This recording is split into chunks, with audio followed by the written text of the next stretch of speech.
राम हरे राम राम राम हरे हरे हरे कृष्ण कृष्ण कृष्ण हरे हरे हरे राम राम राम हरे हरे हरे कृष्ण कृष्ण कृष्ण हरे हरे। बोले श्री लक्ष्मी नारायण भगवान की जय। पराशर उवाच एवमन्तर्जले विष्टुर्मभीष्टूय स यादवः अर्चयामास सर्वेशं धूपपुष्पैर्मनोमयैः परित्यक्त्यान् विषयो मनस्तत्र निवेश्य सः ब्रह्मभूते चिरं स्थित्वा वीरराम समाधितः कृतकृत्यमिवात्मानं मन्यमानो महामतिः आजगामरथं भूयो निर्गम्य यमुनाम्भसः ददर्थं रामकृष्णौ च यथा पूर्वं वस्थितौ विस्मिताक्षस्तदा क्रूरस्तं च कृष्णोऽभ्यभासतः। श्री पराशर जी बोले, यदुत्कुलोत्पन्न अक्रूर जी ने श्री विष्णु भगवान का जल के भीतर इस प्रकार स्तवन किया, वंदन किया, पूजन किया। उन सर्वेश्वर का मनः कल्पित धूप दीप और पुष्पादि से पूजन किया, मतलब मानसिक पूजन किया। उन्होंने अपने मन को अन्य विषयों से हटा करके उन्हीं में लगा दिया और चिरकाल तक उन ब्रह्मभूत में ही समाहित भाव से स्थिर रह करके फिर समाधि से विरक्त हो। उसके बाद महामती अक्रूर जी अपने को कृतकृत्य सा मानते हुए यमुना जल से निकल करके फिर रथ के पास चले आए। वहां आकर उन्होंने आश्चर्य युक्त नेत्रों से राम और कृष्ण को पूर्ववत रथ में बैठे देखा। उस समय श्री कृष्णचंद्र ने अक्रूर जी से कहा, श्री कृष्ण उवाच नूनं ते दृष्टमाश्चर्यम् अक्रूर यमुना जले विस्मयोत्फुल्लनयनो भवान संलक्षते यतः। गोविंद कहते हैं, अक्रूर जी, आपने अवश्य ही यमुना जल में कोई आश्चर्यजनक बात देखी होगी, क्योंकि आपके नेत्र आश्चर्य से जैसे दिख पड़ते हैं। ऐसा गोविंद कहते हैं। अक्रूर जी क्या कहते हैं? अक्रूर उवाच अंतर्जले यदा सृष्टम दृष्टम तत्र मयाच्युतम तत्रापि हि पश्यामि मूर्तिमत्पूर्वतः स्थितं जगद्देतन्महाश्चर्य रूपं यस्य महात्मनः तेनाश्चर्यपरेणाहं भवता कृष्ण संगतः तत्किमेतेन मथुरां यास्यामो मधुसूदनः बिभेमि कंसाधिजन्मः परिपिण्डोपजीवनाम् इत्युक्त्वा चोदयामास स हयानवातरंहसः सम्प्राप्तश्चापि हयास्यानि स क्रूरो मथुरां पुरीम्। अक्रूर जी कहते हैं, हे अच्युत, मैंने यमुना जल में जो आश्चर्य देखा है उसे मैं इस समय तो अपने सामने मूर्तिमान देख रहा हूँ, प्रत्यक्ष देख रहा हूँ। हे गोविंद, यह महान आश्चर्यमय जगत जिस महात्मा का स्वरूप है, उसी परम आश्चर्य स्वरूप आपके साथ मेरा समागम हुआ है। हे मधुसूदन, अब उस आश्चर्य के विषय में और अधिक कहने से क्या लाभ है। चलो, हमें शीघ्र ही मथुरा पहुंचना है। मुझे कंस ने बहुत भय दिखलाया है और कंस से बहुत भय लगता भी है। दूसरे के दिए हुए अन्न से जीने वाले पुरुषों को जीवन को धिक्कार है।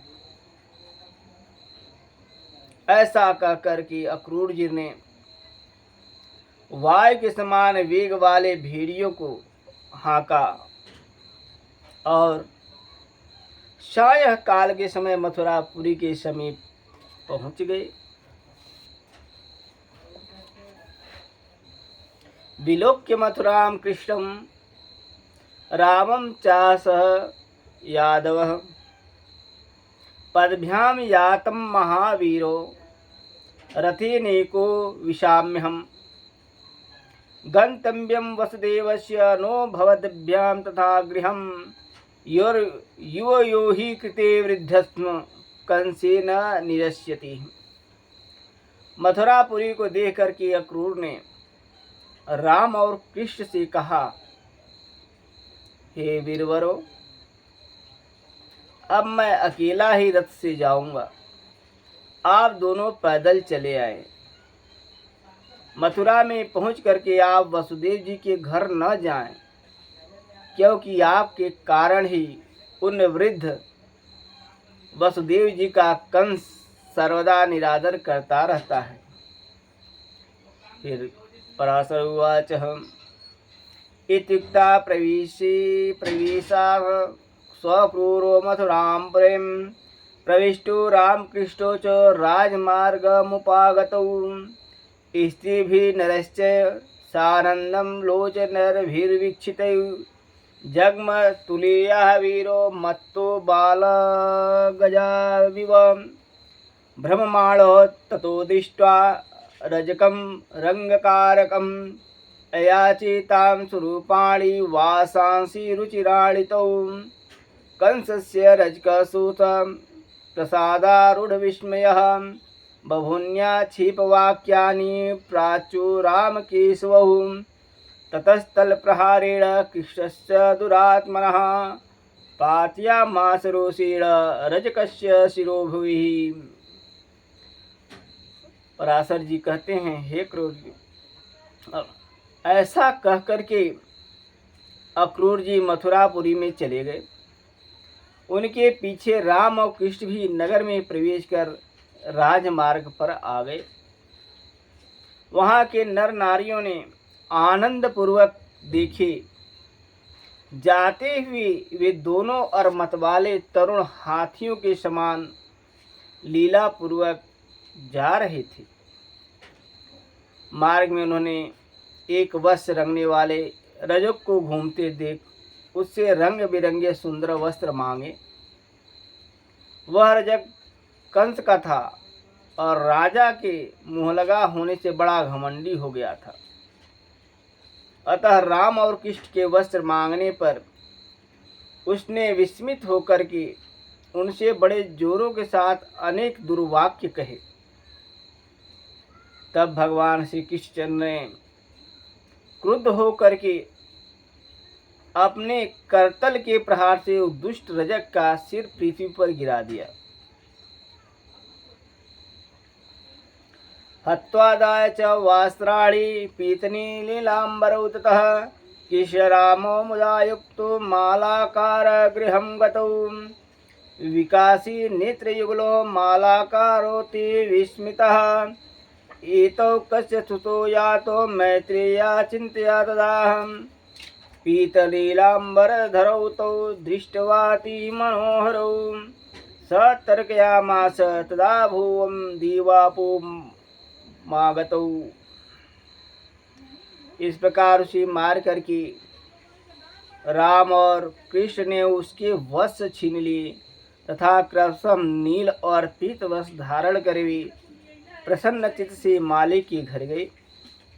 हे मैत्रेय, उन्हें देखते ही उस माली ने नेत्र आनंद से खिल गए और वह आश्चर्यचकित होकर के सोचने लगा कि ये किसके पुत्र हैं और कहाँ से आए हैं। पीले और नीले वस्त्र धारण किए उन अति मनोहर बालकों को देख करके उसने समझा मानो दो देवगण ही पृथ्वी तल पर पधारे हैं।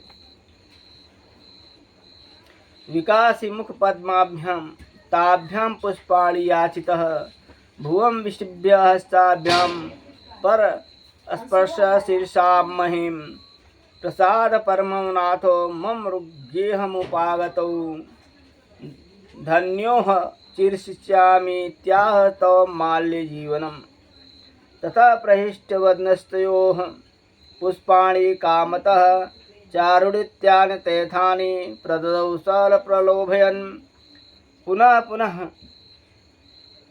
प्रणम्यो वसो मालाकारो नरोत्तमौ ददौ पुष्पाणि चारुणे गन्धवत्यमलानि च मालाकाराय कृष्टोऽपि प्रसन्न प्रदोवरान् श्रीस्त्वां मत्संशया भद्र न कदाचिन्त्यजिष्यति।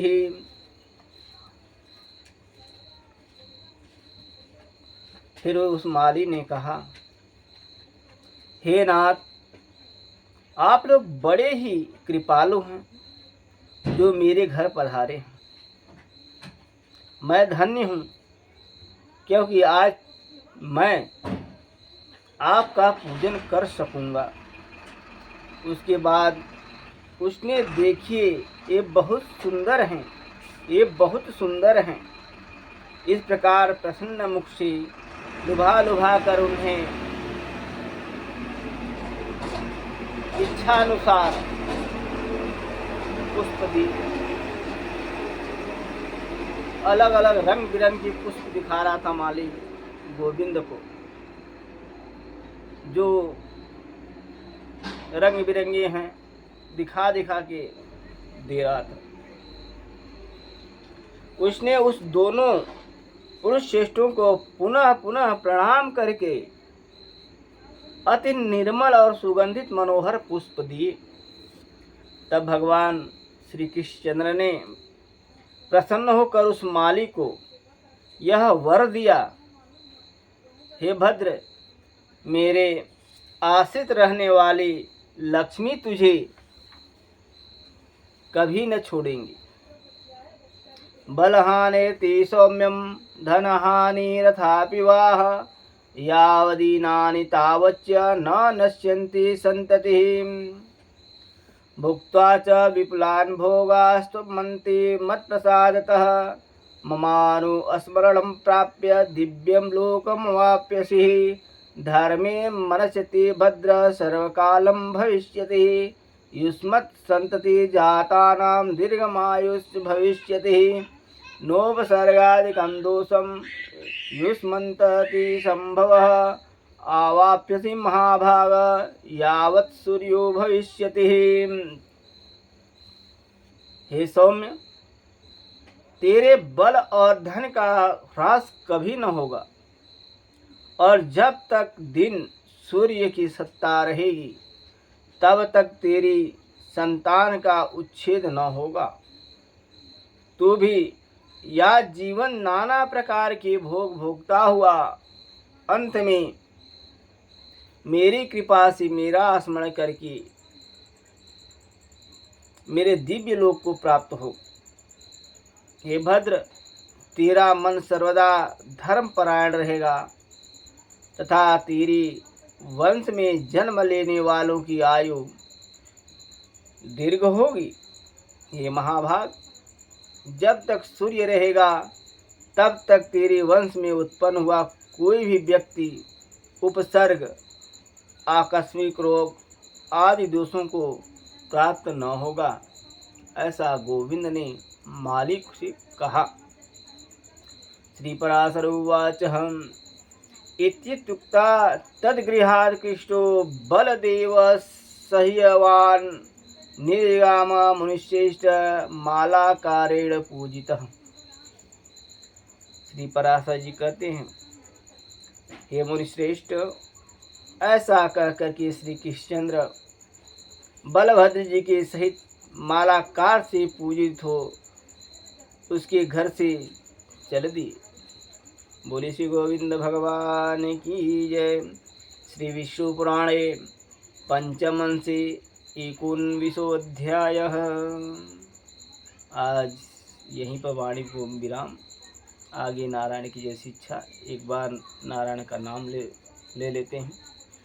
श्रीमन्नारायण नारायण नारायण श्रीमन् नारायण नारायण नारायण भजमन नारायण नारायण नारायण श्रीमन् नारायण नारायण नारायण भजमन नारायण नारायण नारायण श्रीमन् नारायण नारायण नारायण भजमन नारायण नारायण नारायण। बोले श्री लक्ष्मी नारायण भगवान की जय। बोले श्री लक्ष्मी वेंकटेश भगवान की जय। बोले श्री लक्ष्मी हयग्रीव भगवान की जय। बोले श्री लक्ष्मी वटुवामन भगवान की जय। बोले श्री लक्ष्मी नृसिंह भगवान की जय। बोले श्री आदिकेशव भगवान की जय। बोले श्री वरराज भगवान की जय। बोले श्री जगन्नाथ भगवान की जय। बोले श्री मुक्ति नारायण भगवान की जय। बोले श्री बद्री नारायण भगवान की जय। बोले श्री सीतारामचंद्र भगवान की जय। बोले श्री राधा कृष्णचंद्र भगवान की जय। बोले श्री तुलसी शालिग्राम भगवान की जय। बोले श्री वैदिक सनातन सदग्रंथों की जय। बोले श्री वैदिक सनातन सद्धर्मों की जय। बोले श्री वैदिक सनातन सदाचार्यों की जय। बोले श्रीमद् वाल्मीकि रामायण की जय। बोले श्रीमद् भागवत महापुराण की जय। बोले श्रीमद् भगवद गीता की जय। बोले श्री रामचरित मानस की जय। बोले श्री विष्णु पुराण की जय। बोले श्री हनुमान जी महाराज की जय। बोले श्री वैष्णवाधिराज की जय। बोले श्री जगज्जननी जगदम्बिका की जय। बोले श्री भाष्यकार भगवान श्री रामानुज स्वामी जी महाराज की जय। बोले विश्ववंद जगदाचार्य श्रीमद् विश्वक्सेनाचार्य श्री त्रिदंडी स्वामी जी महाराज की जय। जय जय श्री सीताराम। जय जय श्री राधे श्याम।